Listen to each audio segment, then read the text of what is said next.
Este podcast es posible gracias a nuestros patrocinadores K-School, Flat 101, SideSpect y Visual Website Optimizer. Gracias por su apoyo a la comunidad CRO y CXO.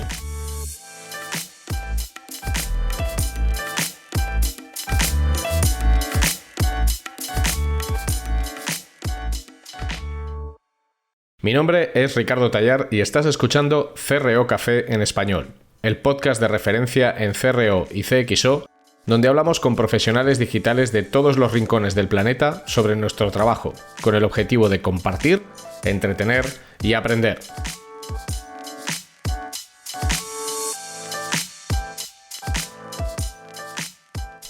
Este es el episodio 20 de CRO Café en Español.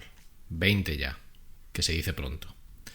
Y además es un episodio bastante singular, bastante especial por dos motivos.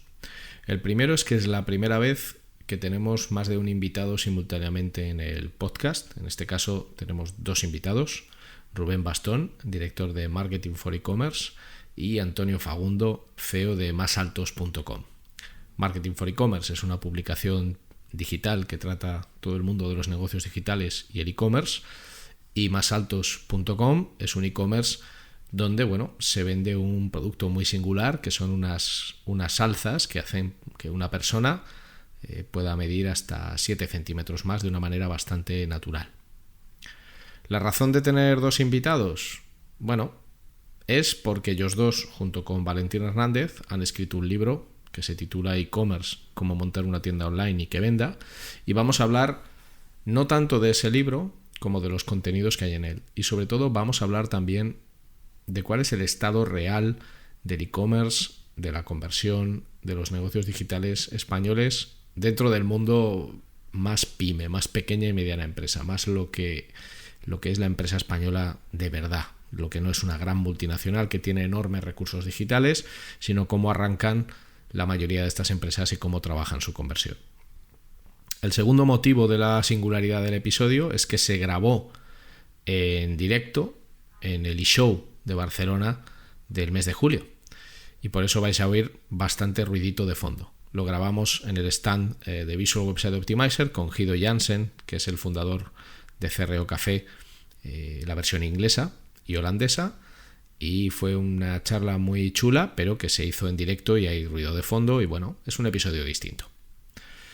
Y que yo creo que aunque trata temas que quizás para algunos de vosotros sean sencillos, no está de más recordar y refrescar de vez en cuando. Si amas este podcast como amas a Christopher Walken, la saga de Alien, a Godzilla, al Godzilla original, al japonés, o los tatuajes hiperrealistas, no lo dudes y recomiéndaselo a cada persona con la que hables hoy, y en breve todo el planeta conocerá CRO Café. Prepara tu mejor infusión, échale un poquito de aliño extra y vamos a por este episodio.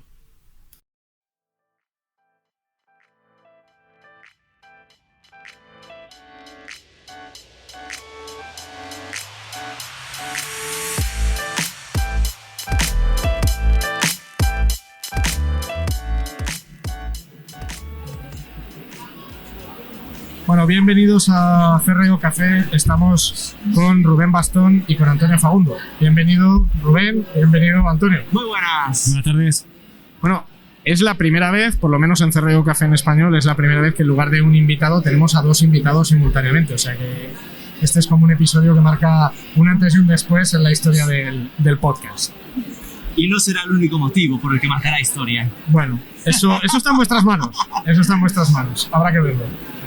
Yo he aprovechado que estabais por aquí y quería traeros, sobre todo para hablar de e-commerce en general y de otros temas más específicos y más concretos, aprovechando que acabáis de publicar un libro con la editorial Anaya, del que sois autores vosotros dos, junto con Valentín Hernández. Pero antes de entrar en el libro que habéis publicado, que se titula E-Commerce, cómo montar una tienda online y que venda, vamos a hablar de quién es quién. Como está Rubén y está Antonio, contadnos un poco de dónde venís, qué es lo que hacéis y cuál es vuestro trabajo en el día a día. Yo soy Rubén Bastón, soy el director de Marketing for E-Commerce, marketing4ecommerce.net, una revista digital con edición por el .net para España. Tenemos presencia para México, Colombia y Chile también por separado. Y como web también tenemos presencia a nivel de redes sociales, por YouTube, Twitch, podcast, también tenemos el podcast nuestro y tal. Y me liaron, yo vengo aquí, me liaron para esto, para escribir un libro que al final es de difusión, de intentar ayudar a la gente a entrar en el mundo del e-commerce de forma más o menos sencilla y guiada a través de 300 y pico páginas que nos montamos al final, ¿no? Pero tú, ¿cómo te metiste en este berenjenal? No en el del libro, o sea, ¿de dónde vienes? ¿Qué has estudiado? ¿Cuál es tu experiencia digital? Vengo del mundo de periodismo, equivocado, como todos los que estudiaron periodismo ya por el 2000, pero siempre que mientras estudiaba ya me fui acercando mucho al mundo de internet, típico afición de que me monté mi primera página en Frontpage cuando aún existían este tipo de programas para la asociación en la que colaboraba y toda esta parte, desde que mantenía como hobby, como parte de afición, toda la parte digital mientras me iba formando y empezaba a trabajar en radio y toda esta parte, ¿no? Caí en digital en el 2007 en lo que es ahora la agencia Elogia. Ahí me metí en el mundo de social media, ahí estuve como 12 años. Desde social media me moví a social media, SEO, a toda la parte de más de project management digital, pero ya muy cercano a la parte de e-commerce. Y allá por 2012, como side project interno, fuimos lanzando Marketing for E-Commerce como un proyecto para ayudar al sector a entender qué era esto del e-commerce, pensando en cuanto más sepa el sector de e-commerce, más fácil será que entiendan lo que hace Elogia originalmente, ¿no? Y bueno, esto fue creciendo lo suficiente como para empezar a pensar a dedicarle más tiempo y a convertirlo en un proyecto independiente, un proyecto de empresa concreta, ¿no? Es un poco la historia de la web. Es una buena historia, porque además es verdad que sois un medio digital de referencia en este campo, y es verdad que es muy importante esa labor de comunicar y contar qué es lo que sucede y qué es lo que hay. Y en tu caso, Antonio. Pues yo soy Antonio Fagundo, yo estudié Derecho, soy abogado en ejercicio, me pegué 10 años en la abogacía en activo, no sabía absolutamente nada de internet, ni de ordenadores, ni a mí los ordenadores eran para hacer contratos, para buscar jurisprudencia y poco más. Y en un momento determinado mis padres, que montaron una empresa preciosa, la que voy a contar un poquito ahora, me proponen salir del despacho e integrarme con ellos, porque ellos se quieren jubilar, la empresa funciona y como no tengo ni idea me pongo a estudiar marketing online por un tubo, SEO, en fin, todo esto lo que hablamos continuamente todo el mundo. Y nada, entro en masaltos.com. Masaltos.com es una empresa, yo la llamo rara, típica, un poco, hay gente que lo llama los gurús de los negocios, yo lo llamo más los maharas de los negocios, que montan mis padres, que es una empresa que se dedica a la venta de zapatos con alzas. Son zapatos normales y corrientes que te elevan la altura 7 centímetros. Y esto que parece tan sencillo realmente no lo fue. Nosotros empezamos con una página web en 1994, aquello empezó a crecer internacionalmente, a día de hoy vendemos en más de 120 países diferentes, atendemos al público en 9 idiomas y hacemos más saltos a los hombres de todo el mundo, la verdad. Me encanta, ya te digo, no tenía ni idea, estudié marketing online, a partir de ahí me convertí en un experto, con algún premio y todo, o sea que me hace mucha gracia porque yo no sabía nada de esto. Y ahora la verdad es que sí, ya estudiamos muchísimo, te digo, la empresa funciona bastante bien y gracias a eso pues hemos acabado con el libro que nos une hoy. Bueno, yo tengo que decirte que aparte de que conozco Masaltos hace mucho tiempo, no soy cliente, o sea... Podrías. Podría. Claro. Yo sí los llevo, ¿eh? ¿Tú los llevas? Claro. No, haces muy bien, hay que hacer marca. Y mido 1,76. O sea, bueno, yo mido 1 centímetro más que tú, o sea que igual acabo siendo un cliente potencial. Pero hay una cosa que me ha hecho mucha gracia siempre con Masaltos, que es, y es una pregunta que te hago, que es que siempre veo publicidad de Masaltos en los aviones. Bueno, ahora lamentablemente no. No, evidentemente ahora no es el mejor momento, pero siempre me ha chocado porque siempre que cojo una revista en un avión y la ojeo, siempre encuentro una página de Masaltos. Llevamos haciendo publicidad en Iberia, la revista de Iberia, desde 1994. Somos el anunciante más antiguo de la revista. Hemos llegado a estar en 16 aerolíneas diferentes. Es un público magnífico. Yo lo llamo el lector cautivo. Es decir, Tú coges un avión de Ryanair, de Vueling, de cualquiera de estos, de EasyJet, y aparte de que no puedes hacer nada, el asiento es pequeño, no puedes moverte, no funciona internet, no puedes hacer nada. Bueno, está pasando la del carrito que te vende los refrescos, la Coca-Cola, los boletines estos que los picas y rascas que te tocan premios. No puedes ir ni a servicio.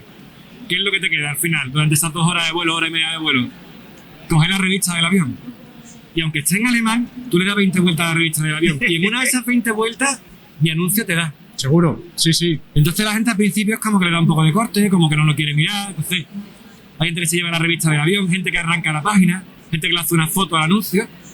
Y ese es uno de los grandes motores que hizo que nos internacionalizásemos, que llegáramos fuera, porque los aviones vuelan por todo el mundo. Y funciona muy bien. En nuestro caso, tengo compañeros de profesión que lo han hecho y les ha ido fatal. Pero en mi caso funciona siempre muy, muy bien. No, a mí me pareció...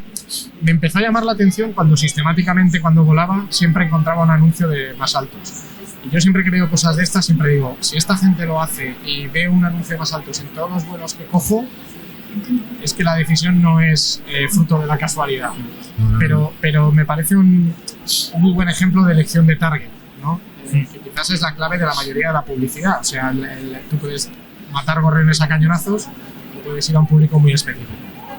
Pero volviendo un poco a lo que decías, yo también estudié Derecho, que me hace mucha gracia siempre que hablo con alguien que estudió Derecho. Qué bueno.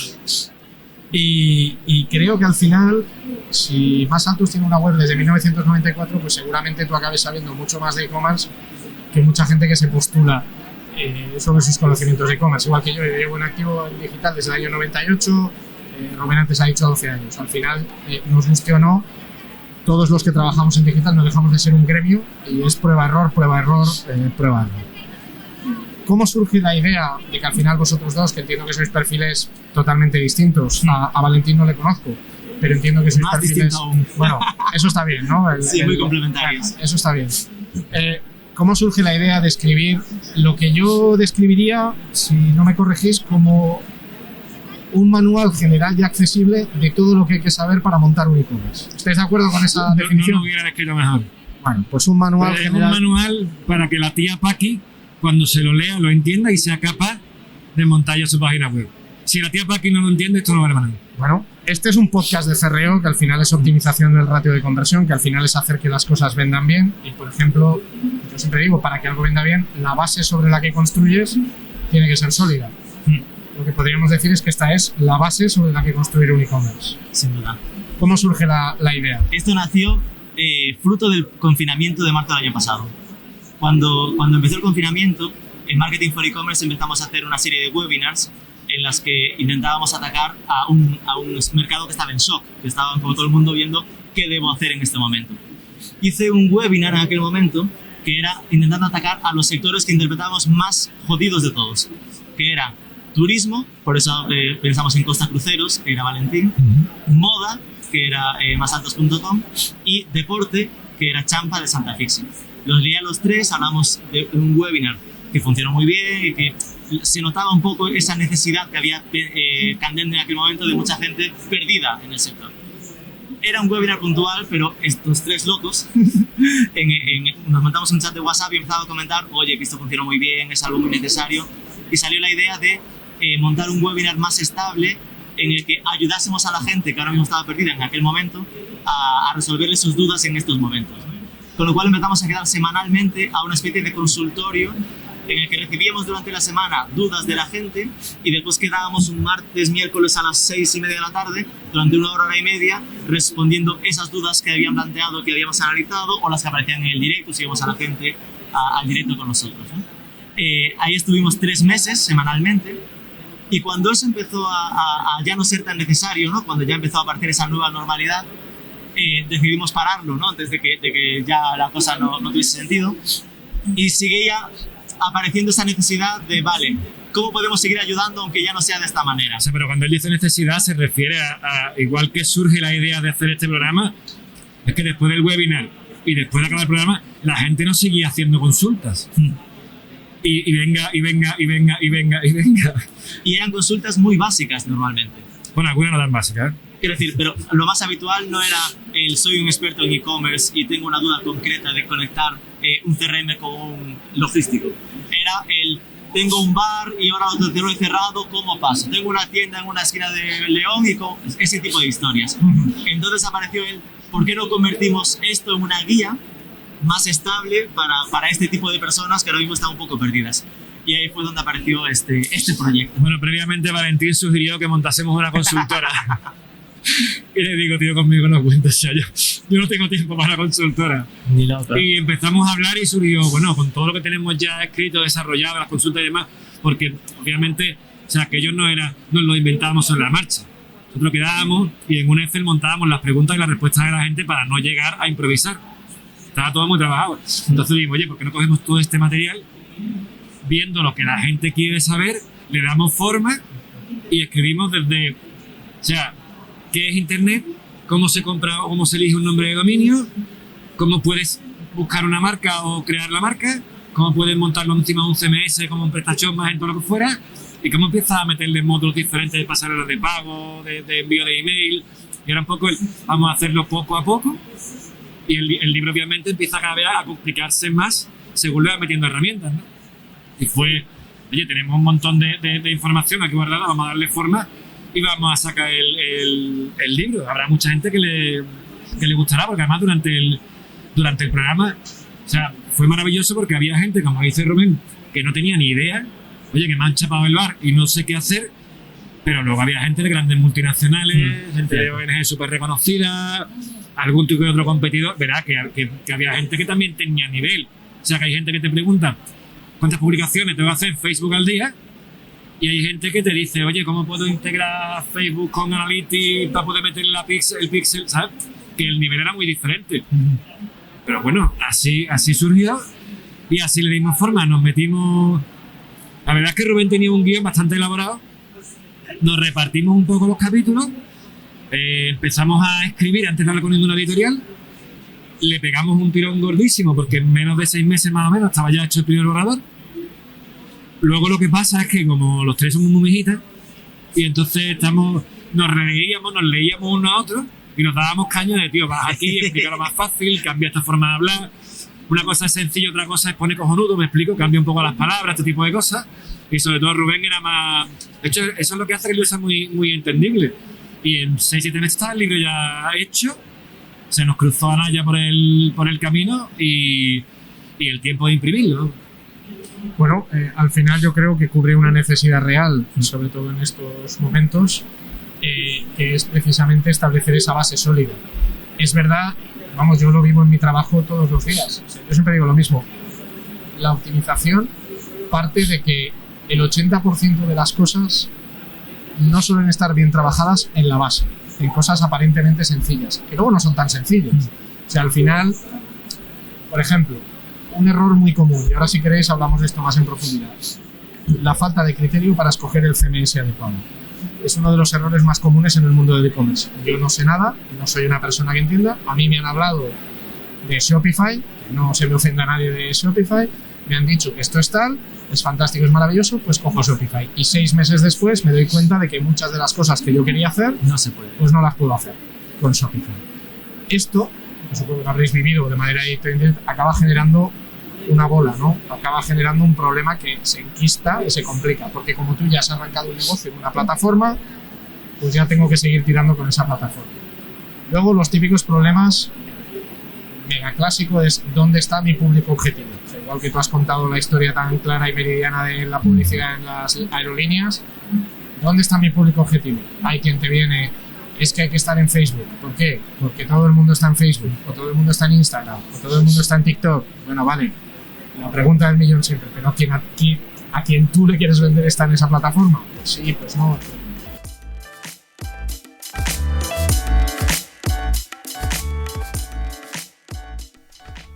No te vayas, que solo es un anuncio y es muy corto.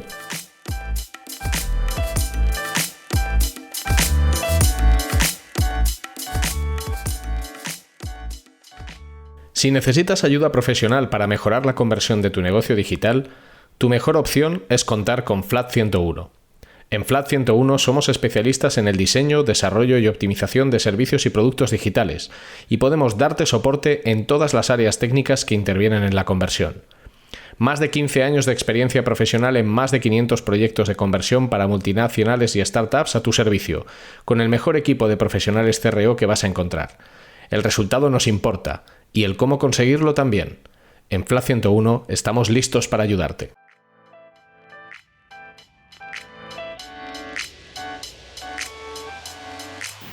Bajo vuestro criterio, que de los dos me vale, o los dos si queréis cada uno, ¿cuáles son los 3 principales problemas que tiene el e-commerce en España? Y me valen tanto respuestas de gente que básica como de gente que ya lleva tiempo rodando, como pueda ser tu caso. Si queréis empezamos por lo básico. ¿Cuáles son los 3 principales problemas que se encuentra una persona o un negocio cuando quiere arrancar un negocio digital?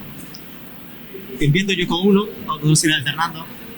Di los 3, tira. Yo tengo otros 3 en la cabeza. Perfecto, qué suerte. Pues yo suelto uno. Muchas veces yo partiría de la base de que muchos se obsesionan por montar un e-commerce y a veces no es la primera solución que necesitan. Sobre todo en estos momentos en los que muchas veces la gente por tener la tienda cerrada, de repente todos iban a la solución el ABC, ¿no? De ahora me abro un WooCommerce o un Shopify o un PrestaShop y empiezo a vender online. Cuando seguramente no era lo primero que tenían que hacer. Lo primero que tenían que hacer era quién es tu cliente actual en el negocio que ya tienes abierto y funcionando en offline. Y que tu solución inicial es consigue los datos de tus clientes actuales. Consigue tener una base de datos de teléfonos y empezar a trabajar con ellos por WhatsApp o de emails y manda los correos electrónicos. Y esa gente igual te hace pedidos y es un click and collect o es un pago con enlaces sin necesidad de haber saltado a ese desarrollo de plataforma. Cuando vas haciendo ese tipo de pasos, la plataforma acaba siendo necesaria. Porque ya tienes a la gente que después de estar comprándote cosas te dirá, oye, ¿no tienes un sitio donde ver el catálogo? Entonces te montarás un catálogo en PDF de mierda que dirás, ¿por qué no lo hago interactivo? Oh my god, una web. Y ahí llegas a que esto es una web, la necesito, y empezás a dimensionar y escoger CMS. Y a partir de ahí sí ya empezarás a elegir WooCommerce o PrestaShop, Magento, Salesforce, VTEX o lo que haga falta, ¿no? Pero sí que para muchos se convierte en un salto al vacío antes de empezar a pensar en lo que ya tienen construido, que es un negocio que está funcionando. Entonces, primero, lo que les comentaría es, siempre primero piensa en cuál es tu público, dónde está, intenta resolver lo que ya tienes vivo, antes de saltar a Internet, que no deja de ser una solución que te sirve para darle un mejor servicio a estos y después para ampliar a otro tipo de clientes. Antonio. Pues mira, antes de contestar me gustaría decir una cosa en relación con el libro, porque es una cosa que nos motivó mucho. Cuando Anaya nos propone editar el libro y publicarlo, esto es lo que ocurre. O sea, ellos nos dicen que en el mercado, al menos que tengan ellos conocimiento, no hay ningún libro como este sobre comercio electrónico. Es decir, hay mucho de marketing online, hay mucho de SEO, hay mucho de SEM de redes sociales, pero hay ninguno que sea una guía, y es algo que me gusta decirlo porque nos gustó un montón y nos enorgullece, la verdad. Estar más centrado en el e-commerce que en el marketing online. Dicho esto, desde mi punto de vista, y procuro ser simple con 3 grandes problemas que yo veo, y sobre todo por mi experiencia. Voy a procurar ir no sé si del más al menos, pero haciendo una secuencia, ¿no? Partiendo de la base que tenemos ya un comercio electrónico montado o una página web, o lo que vamos a llamar, para mí el primer problema que nos encontramos, lo hemos dicho un poquito por encima, es el CMS. O sea, yo quiero montar un CMS normal y corriente con todos los que hemos dicho antes, PrestaShop, Magento, WooCommerce, o quiero un desarrollo a medida. Si quiero un desarrollo a medida, ya necesitas un programador, un informático, una serie de historias que requieren una alimentación continua, un mantenimiento continuo que te puede llegar a machacar. Yo, por ejemplo, lo he vivido y lo estoy viviendo. Y luego el otro depende de tu conocimiento, depende del producto, tendrás que elegir un tipo de CMS u otro. Los hay más caros, más baratos, gente que pagas una vez por el módulo o gente que pagas comisiones por venta, ya según tu número de referencia de producto y lo que estés haciendo. El segundo problema, o sea, primero la elección, si hacemos CMS o hacemos a medida. El segundo problema es tu producto. ¿Qué es lo que vendes? Esto, además, lo hablábamos en el libro y de hecho Rubén y yo lo comentábamos ayer.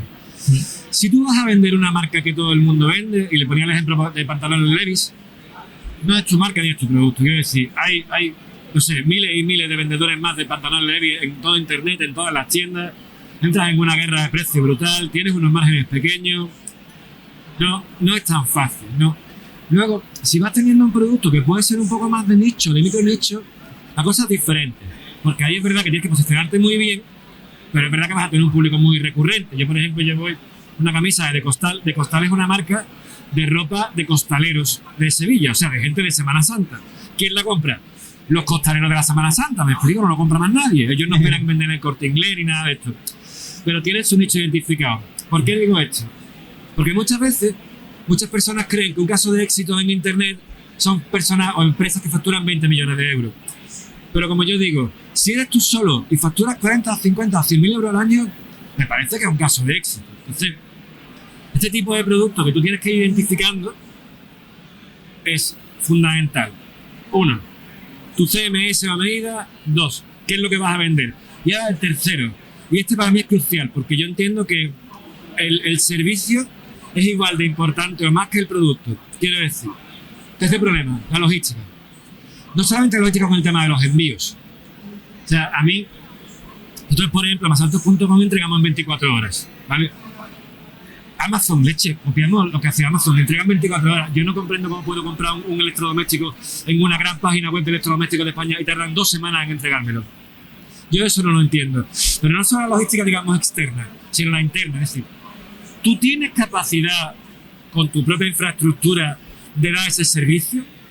¿Tú eres capaz de vender en España en un plazo razonable, entregándolo en un tiempo razonable, un producto razonable? ¿Eres capaz de vender fuera de España cumpliendo una serie de estándares de tiempos de entrega?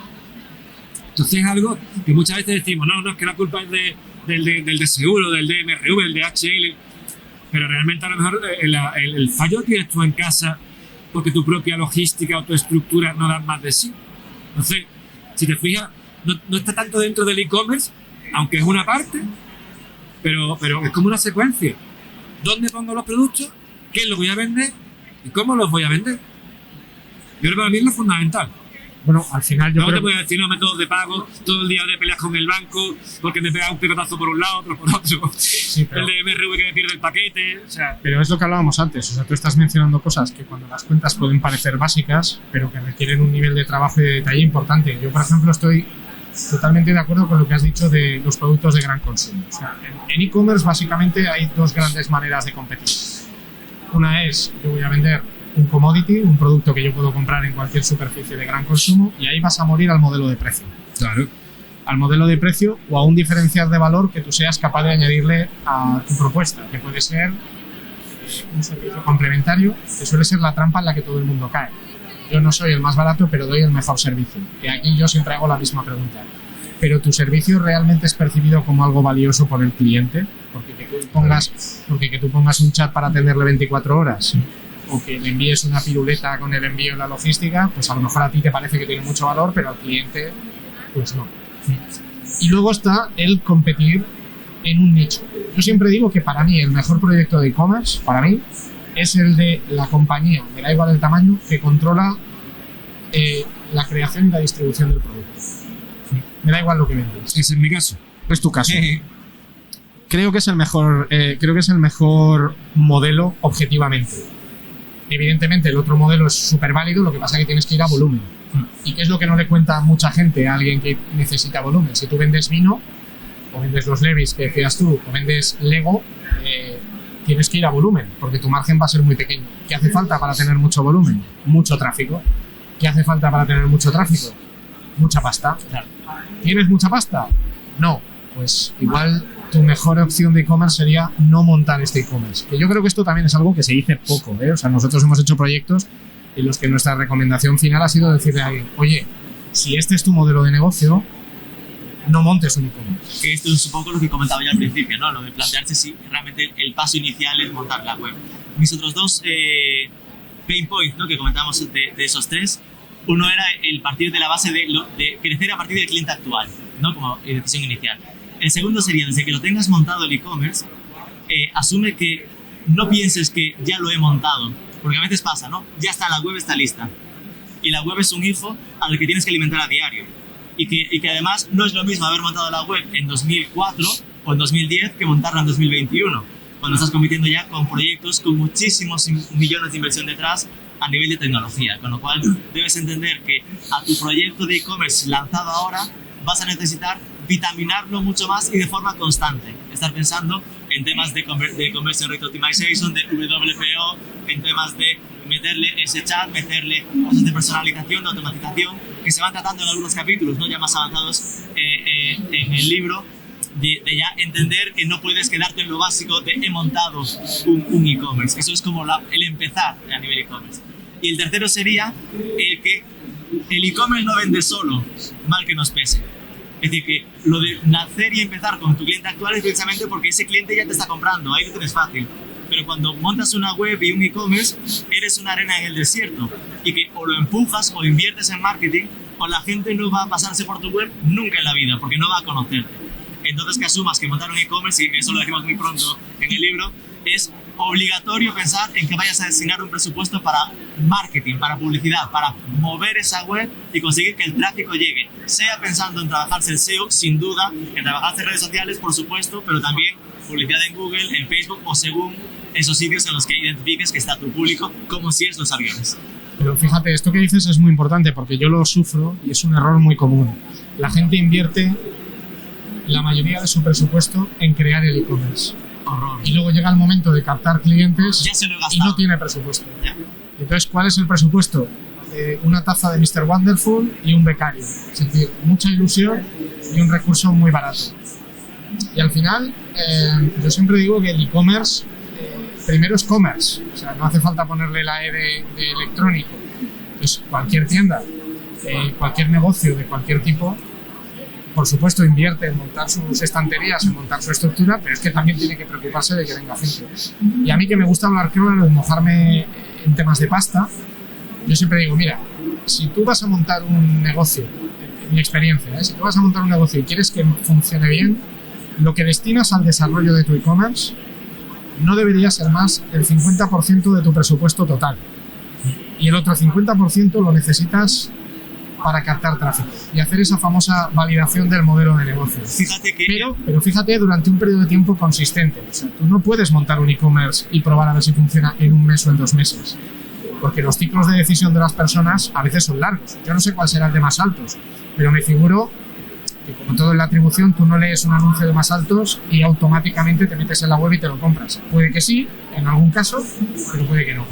Pero hace falta que, si yo tengo 100.000 euros de presupuesto, 50.000 me los gaste como mucho en hacer el proyecto y otros 50.000 para el tráfico que necesito para vender, porque es la principal vulnerabilidad de todo el mundo. Yo suelo pensar normalmente en 30-70, así que imagínate. Bueno, Precisamente porque de publicidad tradicional, cuando se piensa en voy a invertir en televisión, a veces pasaba lo mismo, me gasto la pasta en hacer el spot, pero tú no piensas en gastarte la pasta en hacer el spot y no tener dinero para moverlo en televisión. Obviamente tienes que destinar dinero para planificar el spot en tele, y que tradicionalmente ya suele ser máximo 30% hacerlo, 70% planificarlo en la televisión. Entonces, pues eso es traérnoslo a digital, pues sería 30% el hacerlo y 70% el moverlo, ¿no? Pero bueno. yo prefiero desde luego el 30-70, pero la realidad es que en muchos casos es un 80-20 Al revés. o un 100-0. Ya. Eso también. Yo me voy a también más sucede. ahí, lejos de porcentaje, os voy a decir un poco la regla nuestra en masaltos.com, y además la que les suelo decir a mis alumnos y demás. Procura que por cada euro que te gastes en cualquier acción de marketing o publicidad, mínimo tienes que meter 5 o 6. Eso es el ROAS. Eso es, o sea, como tú lo has hecho, que no por meter uno y ganar 2, de verdad que no. O sea, que hay un montón de costes, que el producto vale un dinero, que fabricación, nómina, todo este tipo de cosas de gastos fijos. Por cada euro invertido, tú tienes que retornar 5 o 6. Hagas lo que hagas, si no, mal vas. Bueno, está en la línea de las cifras que manejo yo, que es. Vamos, de hecho, mi objetivo es 7 o 8. Bueno, yo te iba a decir. Pero con 5 o 6 ya los números empiezan a salir. En los proyectos que nosotros manejamos, cuando un e-commerce ya está estable y es rentable, la proporción suele ser que el gasto que hace en publicidad está en torno al 15%, que está en la línea de lo que dices tú, de que me retornes 6-7, o sea, el 15%. Pero al principio, cuando no te conoce ni el tato y tienes que construir, muchas veces empiezas en un 35% tranquilamente. ¿Qué supone eso? Pues que no ganas dinero. O sea que al final, durante un periodo de tiempo no tan corto como te gustaría, Ya. te va a tocar palmar pasta. El problema es que eso no progrese hacia el famoso break-even en primer lugar y luego que es quedarse a 0,0 y luego ir a ganancias. En este caso, como consejo, copia lo que hacen los grandes que lo hacen bien. Quiero decir, si Coca-Cola, siendo quien es, se gasta un 20% todos los años de sus ingresos en publicidad, mínimo tienes que hacer lo mismo. O sea, que es si los grandes lo hacen, es porque funciona. Hay que hacerlo así. Después tú puedes rebajarlo, reducirlo, incrementarlo, pero tienes que andar por ahí. Es así de sencillo. ¿Cuál es el estado del e-commerce en España? Tú has dicho que vendíais en 120 países. ¿Antes de la pandemia o ahora? Bueno, yo prefiero... Bueno, me valen las dos, lo que tú quieras. La pandemia ha sido un empujón, pero en realidad más por necesidad que por voluntad en muchos negocios. Lo que pasa que, bueno, gran parte de los clientes que has ganado durante la pandemia se van a quedar. Gran parte se van, no todos, pero gran parte se van a quedar. Pero... ¿cuál es el estado del e-commerce en España respecto, sobre todo los que tenéis visión internacional? ¿Y cuáles crees que son los grandes retos que hay por delante? Pues mira, esta vez voy a empezar yo a contestar.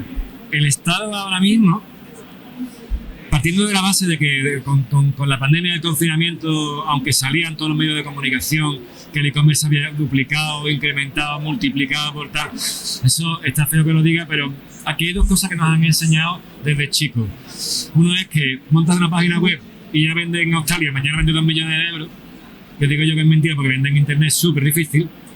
Y dos, realmente no se multiplicó el consumo por internet durante la pandemia. Quiero decir, el 90% de los e-commerce de este país pegaron un porrazo de narices porque no vendían. ¿Quién creció?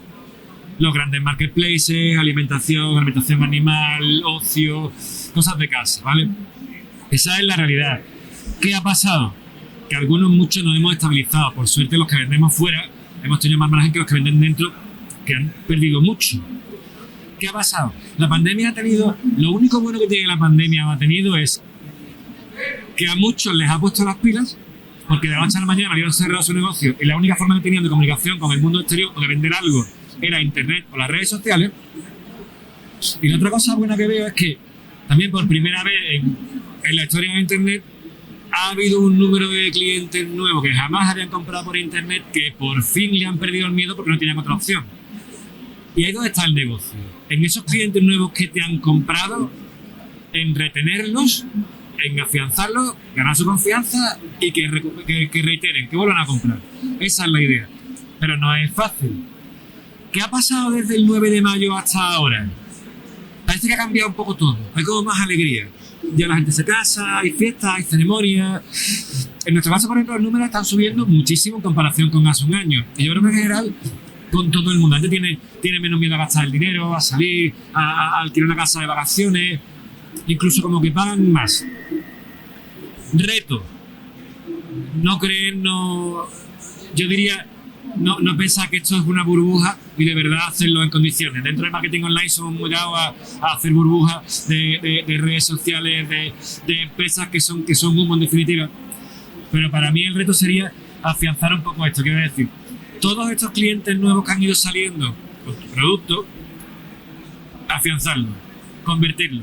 Después habrá mejores soluciones informáticas o digitales y podremos hacer diferentes acciones o promociones. Pero el reto es aprovechar ese tirón que tenemos y darnos cuenta de que además las vías de comunicación con los clientes ahora no pasan por otras que no sean llegar a su casa. Debe ser tu página web o su teléfono móvil o las redes sociales, que son un poco las tres vías más fuertes que tenemos para llegar a la gente. La publicidad offline de momento está medio desaparecida, volverá pero poco a poco, y la online que ha bajado muchísimo, pero es verdad que es la que sigue funcionando.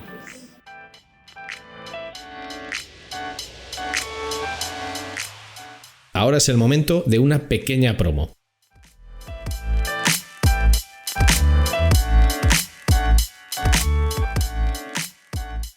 SiteSpect te ofrece una solución única a nivel mundial en el campo del testing A/B, la personalización y la recomendación para tus usuarios. SiteSpect funciona de forma server-side, sin necesidad de scripts de ningún tipo, lo que garantiza un rendimiento óptimo. La solución de SideSpect elimina retrasos y la posibilidad de cualquier efecto flickering.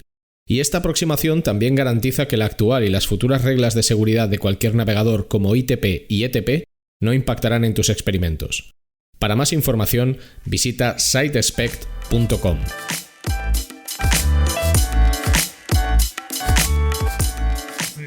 Yo lo que creo que nos tenemos que centrar y hacer las cosas bien. Y con esto termino.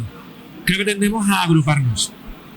O sea, igual que la Caixa ha absorbido a Bankia hace 2 días y dentro de 4 años quedarán 2 bancos en España, igual que quedarán 4 grandes compañías de cerveza que son Heineken y 2 más porque tienen copado el mercado de la cerveza en el mundo, aunque no nos demos cuenta tenderemos a agruparnos. No quizás por sectores, pero sí a crear nuestros propios marketplaces. O sea, si ves páginas web clásicas como Bullebip, como Tienda Animal, se han convertido en un marketplace de productos verticales, ¿vale? De su nicho de mercado.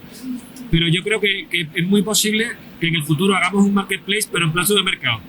4, 5, 10, que seamos punteros a nuestro sector, nos agrupemos. ¿Por qué? Porque tiene mucho tirón. Porque Rubén tiene una legión de seguidores o de visitantes o usuarios únicos, yo tengo otro, y otras marcas tienen otro, y eso trae tráfico.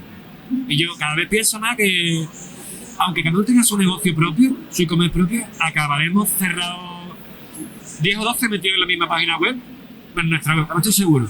Porque cada vez creo que solo es imposible. Esto ya es muy arriesgada, pero creo que acabaremos así. Bueno, yo creo que la tendencia de la agrupación se ve no solo en el e-commerce, sino en otras muchas tipologías de empresas, porque al final la competencia cada vez es más cara.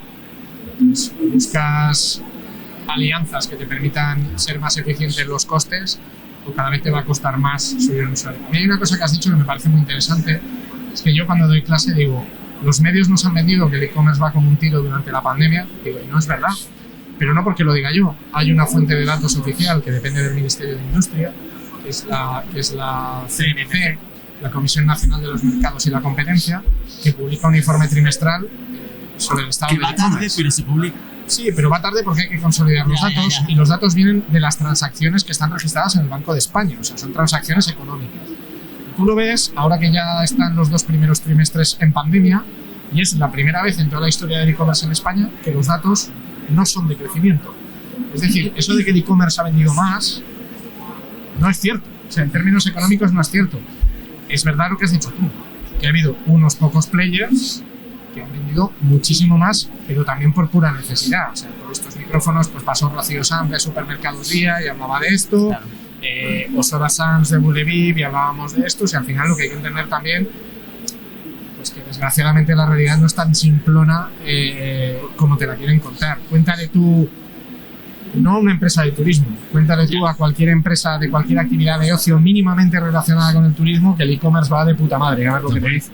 Es que lo que hay que entender es que hubo grandes ganadores y grandes perdedores con la pandemia. Sí. Y lo que pasa es que se notaron muchas subidas y eso es al final lo que más llama la atención, porque el que pierde no suele contarlo, no está dando los medios. Sí, pero fíjate, nosotros nos conocemos y sí. Estas cosas hay que contarlas. Yo he contado en público 2 casos diametralmente opuestos. El de un cliente nuestro que ha llegado a vender un 570% más y además sin problemas de stock, lo cual es el epic win, porque claro, tú puedes vender cintas de correr a patadas, pero claro, se acaban, llega un momento que se acaban, que casi es lo peor para un comerciante, tener mucha demanda y no poder satisfacer.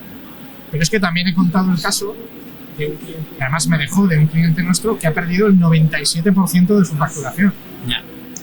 ¿Cuál ha sido el problema? Tampoco quiero centrar en el COVID, el problema ha sido que el COVID ha sido bipolar, o sea, es o blanco o negro. O sea, no hay gris, o sea, o te va de puta madre o te pegas una hostia como un piano de borda. Y si eres el que más o menos se mantiene con una fluctuación muy baja, tu caso es el raro.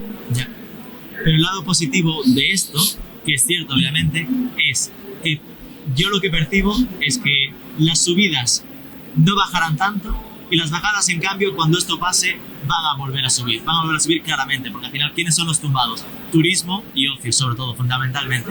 Y turismo y ocio, ahora que estamos saliendo un poco de verdad de esto, no será el verano maravilloso, pero ya percibimos que si no es este 2021, 2022 volverá a estar Sí, en datos decentes. Pero en cambio lo que estamos notando es que hay muy buenas pistas para en general el consumo digital.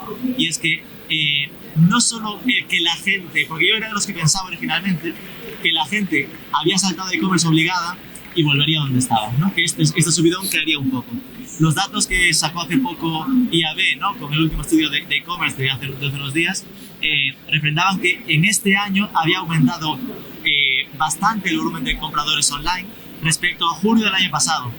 Porque lo que está pasando es que como las empresas se toman más en serio la apuesta por digital, están las empresas siendo las que a través de su estrategia de verdad omnicanal, de decir, mira, yo no puedo tener todo mi producto en tienda, tengo que apostar por la experiencia de consumo en tienda, eso significa menos producto, con lo cual tendré menos producto de catálogo en tienda y te estaré empujando en parte a acostumbrarte a que compres también en mi versión digital. Esto va a empujar a que realmente los usuarios que además se acostumbren más a comprar también en internet. Entonces yo creo que esto da unas muy buenas pistas para la evolución del e-commerce, que yo antes lo veía como, bueno, estábamos en ese 72%, 73% de los internautas que compran, este año ha saltado al 76%, y sinceramente yo creo que seguirá subiendo. Era de los que pensaba que estaba en el techo, y ahora lo veo, si hay 90% que tienen WhatsApp, habrá un 80 y pico, 85% que comprarán por internet, porque van a ser las propias empresas las que ahora ya saben que tienen que empujar esa estrategia de verdad omnicanal y ese rollo de no me cabe en las tiendas todo el catálogo que tengo y empujarán por ese camino. O sea que se puede llegar más alto todavía, ¿no? Más alto es más pronto. alto se puede llegar. 7 centímetros más alto. Por ir concluyendo, este es un podcast sobre CRO. Al final, el CRO es una disciplina que interesa a cualquier e-commerce cuando ya tiene cierto recorrido. O sea, al principio no, tú tienes que conocer tus datos y tus clientes. ¿Cuándo un e-commerce debe plantearse entrar en una estrategia de optimización, en una estrategia de CRO, bajo vuestro criterio? ¿Tú, yo? ¿Una estrategia de qué? ¿De comunicación has dicho? De conversión rate ¿Cuándo un e-commerce llega a un punto en el que debe empezar a plantearse hacer cosas para mejorar su ratio de conversión? Para mí, desde el very beginning. Es decir, yo creo que es algo que tiene que estar en el ADN de cualquier e-commerce. Igual que comentaba ese segundo pain point, ¿no? El rollo de tú no haces una web y te olvidas ok, listo, la cito, la he cerrado. Nada que ver. Tienes que entender que tu web es un proceso vivo, que la lanzas y desde que la lanzas tienes que empezar a dudar de ella. De esta web que he lanzado es la correcta, está funcionando bien, y tener en vena, en la cabeza, el formato de prueba-error, testing A/B, de ver si con este cambio en la pasarela de pagos va mejor o peor, si cambio el color de este botón funciona mejor. Empezar a probar con todo el público que tengas distintas versiones para optimizar esta estrategia. Y de verdad, si no lo haces, es tirar el dinero. Es decir, estar pensando en que te fíes a ciencia ciega, a ciencia cierta de lo que has hecho y captes tráfico y te conformes con el ratio de conversión que consigas, no tiene ningún sentido. Tienes que ser ambicioso y pensar en que estás gastando dinero para conseguir un tráfico, trabaja al máximo posible en que ese tráfico convierta al máximo posible para rentabilizar lo mejor posible esa inversión. Yo voy a contestar un poco en el tono del libro de cómo montar una tienda online y que venda. Hubo una vez un alumno en ESIC que me preguntó algo parecido a lo tuyo y él me decía, oye, Antonio, ¿tú cuál crees que es el momento ideal de una empresa, de un e-commerce, para internacionalizarse? Y le digo, ¿cómo? Y me dice, claro, porque yo creo que es el backend. Eso me dijo él a mí, ¿no? Y digo, ¿el backend? Y me dice, sí, es el momento en el que tú ya por fin has cubierto todos los gastos y a partir de ahí empezamos con los beneficios. Te digo como me lo explicó él. Ya tenemos beneficios y como tenemos beneficios podemos empezar a vender fuera. Y le digo yo, escúchame, mira, la obra te irá pidiendo el material. Si te llega un cliente antes desde Francia o de Estados Unidos y te compra, tú no lo vas a vender. Y me dice, mira, sí, digo, pues entonces, quiero decir con esto, ¿cuándo es el momento de optimizar ratio de conversión y tú estás? Desde el principio, o sea, tú tienes que tener eso metido en la cabeza. Si tú tienes 2 en la caja, no te puedes gastar los 2, ni te puedes gastar 4, te tienes que gastar como mucho 1. Entonces, tienes que hacer tus números. Esto es, como decimos en Andalucía, aceitunita comida, cuisito fuera. Entonces, ¿por qué digo? Lo voy a contestar un poco en el tono del libro. Porque es cierto que cada vez tenemos más conocimientos, somos más expertos, sabemos mucho más, pero sabemos mucho más del punto de vista del libro. Y para mí todo esto del conversion rate, optimización y demás, está muy bien, pero la realidad después te va marcando unas pautas. Hombre, cuando eres un mega impresón, tipo IKEA o cualquiera de estos, obviamente hay que hacerlo, porque hay que hacer unas estimaciones. Pero en el 95% de los comercios en este país, que son empresas pequeñitas o familiares, ni hay plan de negocio, ni hay momento de conversión, o sea, las cosas van sucediendo. Entonces, como bien decía Rubén, desde el origen, o sea, en el embrión tiene que estar oye, yo tengo que vender. Y si entran 5 tíos en el bar, yo tengo que vender no sé cuántas cervezas para poder abrir el bar hoy, si no me cuesta el dinero. Y si entran 5, pues tendré que meter 10 tíos en el bar. Y si 10 vendo 6, pues tendré que meter 12. Y así tienes que ir haciéndolo, pero con tus cuentas, claro. Y la caja de la empresa en la empresa, no en tu bolsillo, claro. Bueno, a ver, yo encantado de que digáis esto por la parte que me toca y estoy de acuerdo. Creo que la diferencia está en el nivel de sofisticación de lo que se hace en función del punto en el que estés. Tú has dicho algo muy importante y yo lo veo muchos días. En muchos e-commerce tú les preguntas, ¿pero cuál es tu objetivo para 2021? Y no tienen respuesta. Bueno, te dirán que no sé cuántos millones de euros y cosas así. Bueno, pero aunque sea irreal, que en la mayoría de los casos lo es mejor tener un objetivo sobre el que puedas trabajar, ajustándolo, aumentando y tal, que no tener ninguno. Porque cuando no tienes ninguno, en realidad lo que vas a hacer es ajustar tu propio objetivo a la expectativa que tú mismo vas viendo, pero no tenías un objetivo al principio. Entonces, bueno, hay veces que la optimización son cosas muy sencillas, que está bien comenzar al principio, y hay veces que acaban siendo muy complejas, como decías tú. Al final hay ecosistemas de empresas enormes, con data lakes, con integraciones con DMPs, donde a los clientes ya se les puede tratar de una manera segmentada one-to-one, porque tengo tu login, sé lo que has comprado, sé cuántas veces has abandonado el carrito, etc. Por concluir, dado que el objetivo de vuestro libro es ayudar, y sé que esto es una pregunta súper típica, ¿cuál es, digamos, un consejo que le deis cada uno a alguien? Fíjate, no os voy a decir que esté pensando en montar una tienda, sino que ya la ha montado y no acaba de ver que eso le funcione como mágicamente se supone que debería hacer por los cantos de sirena que ha oído. Yo tengo un e-commerce, soy una de las 99,85% empresas españolas de menos de 50 trabajadores. ¿Qué me decís? ¿Qué debería hacer? ¿En qué debería fijarme? Esto no acaba de carburar. Claro. Hay dos casos muy diferentes, ¿no? El de si ha nacido directamente online o si ya preexistía como negocio offline. Si ya preexistía, era un poco lo que comentaba antes, ¿no? Que dé un paso atrás y que se plantee si ese proyecto que ha lanzado online está cubriendo las necesidades de sus clientes actuales, ¿no? Para, de algún modo, pensar en crecer sobre lo que ya tenía. Si ha nacido ya como proyecto online y se está encontrando con que esto, oye, no es el secreto, el milagro de los panes y los peces como esperaba, pues lo que le toca es revisarse. Es decir, escucharse de nuevo esta conversación y ver, oye, pensar en ese producto, si es un producto suficientemente diferenciado, de nicho, si tiene claro cuál es su público objetivo, que de verdad es muchas veces el gran problema es que la gente lanza lo que le gusta a él y no lo que le gusta a un nicho concreto bien definido y con una reflexión detrás de cómo voy a atraerlo. Y después, además, que se empiece a pensar en revisar todas sus actividades de marketing, si las está haciendo, si está realmente... Para mí es que la clave está en que todo nace en el público. Todo nace en tener muy claro a quién quiero servir, a quién quiero darle el producto, a quién quiero darle una solución y crecer a través de él, de tener muy claro cuáles son sus necesidades y asegurarse de que la estemos cubriendo tanto con el producto como con la forma de comunicar que tenemos con la empresa. Antonio. Este va a ser el podcast más largo de... No, aquí tenemos podcasts largos, o sea, hay alguno más largo, no te preocupes. Pues mira, cogiendo un poco el hilo de lo que decía Rubén ahora mismo, yo tengo dos formas de pensar. La primera, si ya tienes montado el negocio online, como decías antes, y no les funciona bien, primero me preguntaría, oye, ¿has invertido mucho en tu negocio? O sea, en publicidad, en comunicación, en marketing. Si me dice que sí, igual es el momento de replantearlo o de hacerlo mejor o de seguir. Si me dice que no y no funciona, te diría que cambiar el negocio. Es decir, quédate con tu dominio, quédate con tus cosas, quédate con tu marca propia si además la tienes. Y esto además también lo comentaba yo con Rubén.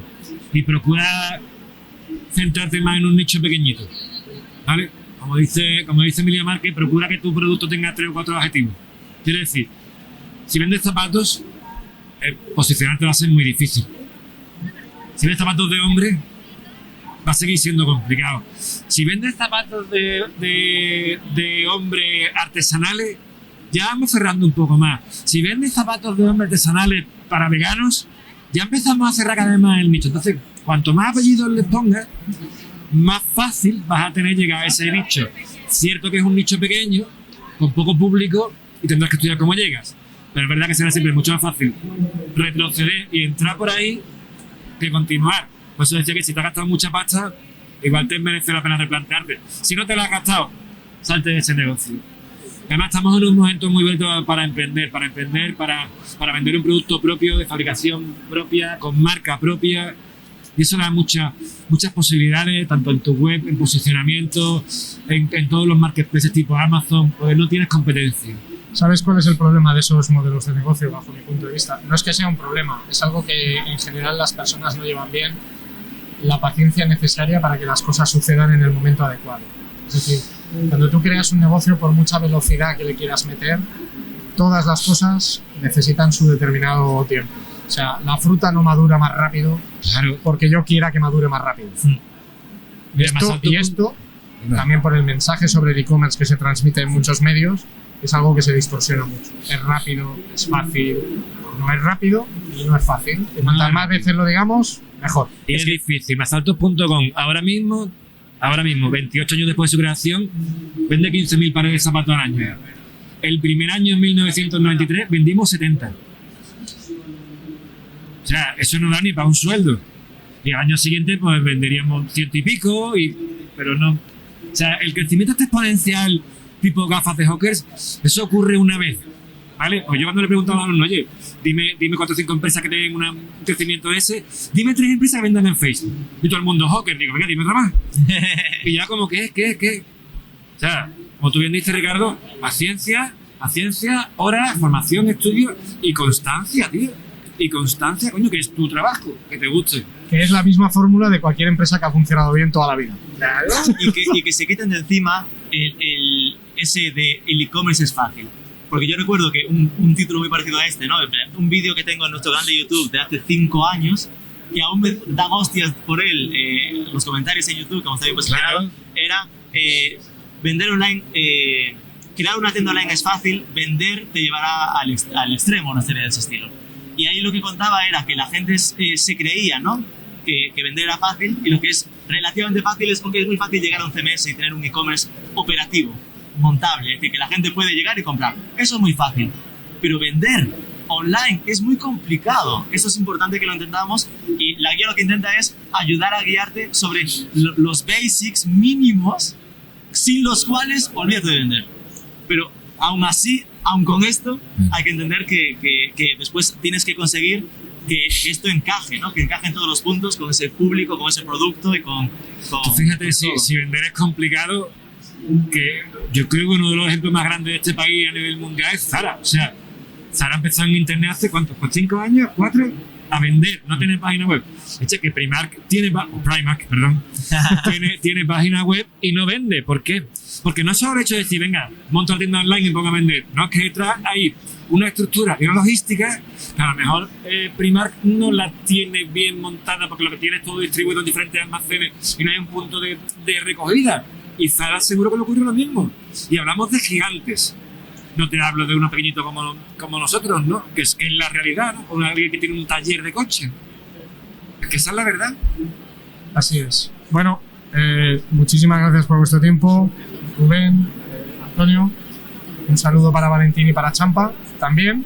Y bueno, ya sabéis, si queréis más información sobre este tema o entrar en el mundo del e-commerce con una base sólida, pues e-commerce, cómo montar una tienda online y que venda. Muchas gracias. Y espero que tengamos la oportunidad en el futuro de hacer algún episodio por separado con cada uno de vosotros, claro, que seguro sí. que seguro eso es interesante. Muchísimas gracias por vuestro tiempo. Un abrazo.